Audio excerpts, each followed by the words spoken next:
No! There is no such thing as too much speculation about Spider-Man Brand New Day. The 2026 blockbuster is going to be one of the biggest movies of the year and culminates a near 5-year wait to see our street-level friendly neighborhood Spider-Man in action. But will Peter Parker finally be joined by his protege Miles Morales to clean up the streets? Well, he may have to weed through a bigger cast of characters first. You see, ever since No Way Home left Peter Parker in total isolation, fans have been waiting to see what direction Marvel's actually going to take. Will this next chapter rebuild Peter's life from scratch, or throw him into a world that's darker, more complicated, and more crowded than ever? Well, from the looks of it, it's going to be a little bit of both. We know some basics about what's ahead already. Scorpion will be one of the primary villains in this film, finally fulfilling the tease from Homecoming. Michael Mando reprises the role we last saw him in nearly a decade ago, with it rumored that much of the beginning of the movie will be centered around getting him out of prison. Frank Castle, the Punisher, is also making his MCU big screen debut.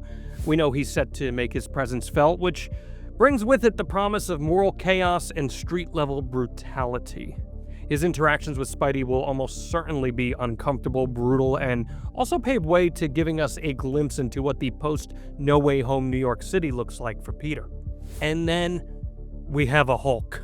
I have an army. We have a Hulk. More specifically, a version of Hulk we haven't seen in years, one that could truly be dangerous. But more on Savage Hulk in just a minute, because there are some serious ramifications that come with these expected cameos in this movie. First up, we got Mr. Negative. Now, for comic readers and fans of the recent Spider-Man video games, he's one of Peter's most visually striking foes with his inverted color scheme and dual identity as Martin Lee. His ability to corrupt people, spreading his energy like a plague of inverted morality, could bring a supernatural element into Peter's story. And that matters because Spider-Man movies have tended to focus on either science-driven villains or multiversal crisis. So Mr. Negative would represent something a little different, a layer of corruption and mysticism that bleeds into Peter's personal life as much as his crime fighting does. Then there's Tarantula, a name not as well known to casual audiences, but important in the Rogues Gallery. His acrobatics, combat skills, and sharp-toed boots make him a formidable physical adversary. He's the kind of villain who thrives in street fights, and close quarters encounters benefit him as well. That gives Peter enemies who match his agility and ferocity. Including Tarantula broadens the types of threats that Peter will face. It's not just brute strength or political power, but it's raw, vicious street fighting. And that's something that a lot of Spider-Man fans have waited for a very long time to see out of the MCU. Tombstone is another rumored cameo for this movie. He's a character deeply embedded in mob culture and represents organized crime at its very ugliest. Unlike villains with gadgets or mystical powers, Tombstone's menace comes from his ruthless ambition and his durability, with his unnerving chalk-white skin adding to that intimidating aura. A Tombstone and Brand New Day would signal a move toward the gritty, grounded threats that Spider-Man comics have always excelled in showcasing, especially in the Brand New Day arc that reestablished Peter's world after upheaval. Boomerang adds chaos to the mix as well. He's unpredictable, flashy, and often caught between comedy and a little danger. Now, including Boomerang might inject some levity into an otherwise pretty heavy film while still reminding us that his trick weaponry and mercenary nature make him no joke at all. He's the kind of character who in cameo form can make a pretty strong impression without dominating the story. But perhaps the biggest crime world figure being teased is Kingpin. Vincent D'Onofrio's Wilson Fisk has already cemented himself as a powerhouse presence. And what makes his rumored role in Brand New Day particularly fascinating is where the character's been heading. In Daredevil Born Again, Fisk has risen to the office of Mayor of New York City, positioning him not just as a mob boss, but as a political juggernaut. And that's important because if Kingpin appears here, he isn't just threatening Peter Parker with violence, he's also wielding laws, police, and legitimacy against vigilantes.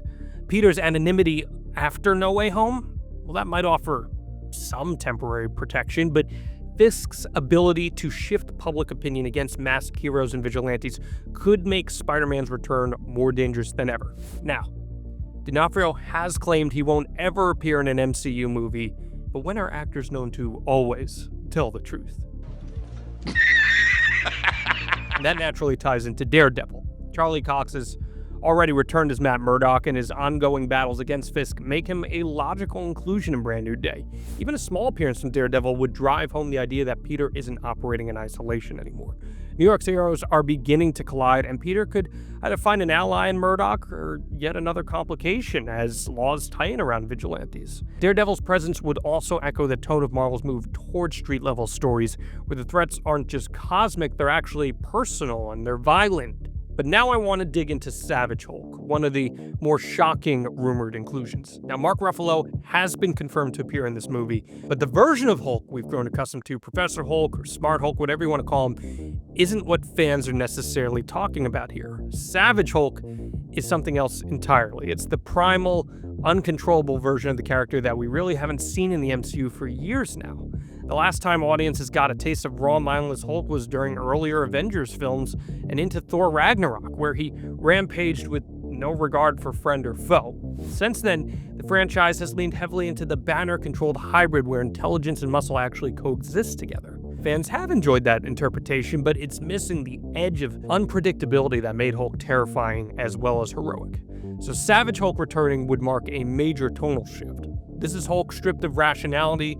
He's just a creature of instinct and anger. And for Spider-Man, a street-level hero already dealing with criminals, mob bosses, and vigilante politics, well, the sudden eruption of an uncontrollable Hulk in New York could be catastrophic. Now, of course, we don't really know if Hulk would be an ally off the bat. He doesn't know this version of Spider-Man or Peter Parker after the memory wipe, which also makes his inclusion pretty intriguing. Savage Hulk would also be a gift to fans who've waited for the MCU to actually revisit Hulk's darker, more destructive side, one that Mark Ruffalo himself has teased in interviews as overdue for a return.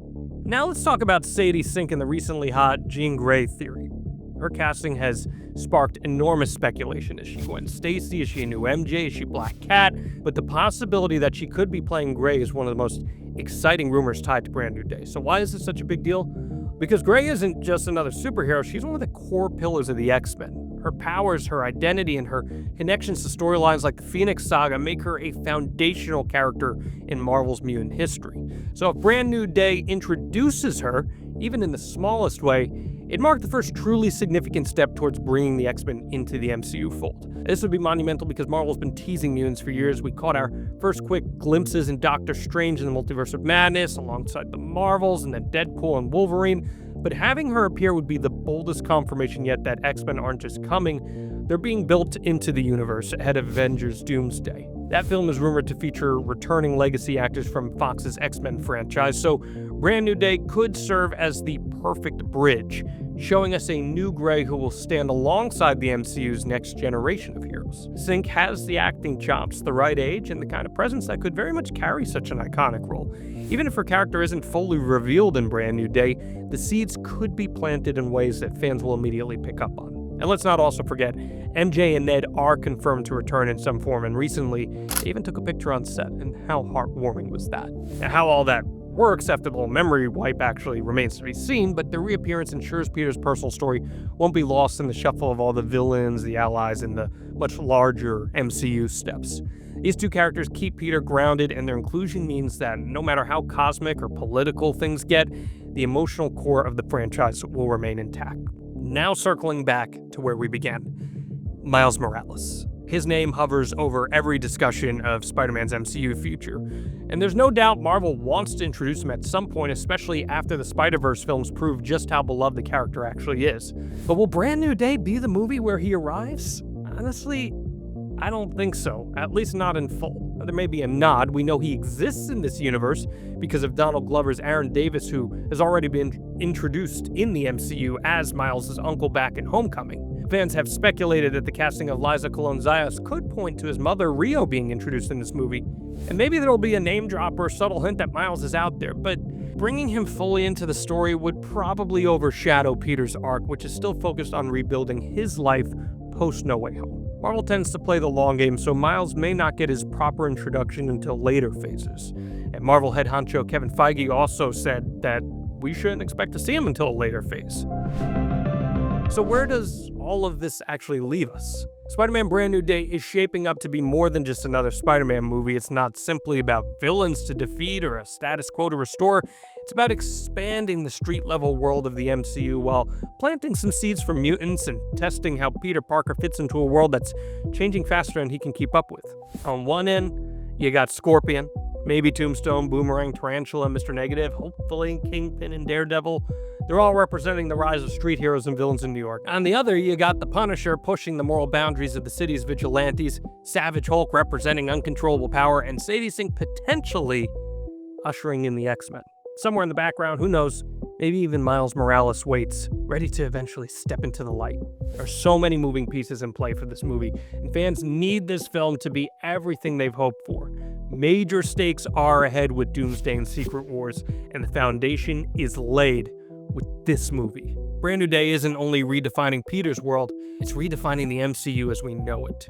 And all of those characters may help it come together. Who are you looking forward to seeing in Brand New Day? Let us know in the comments below.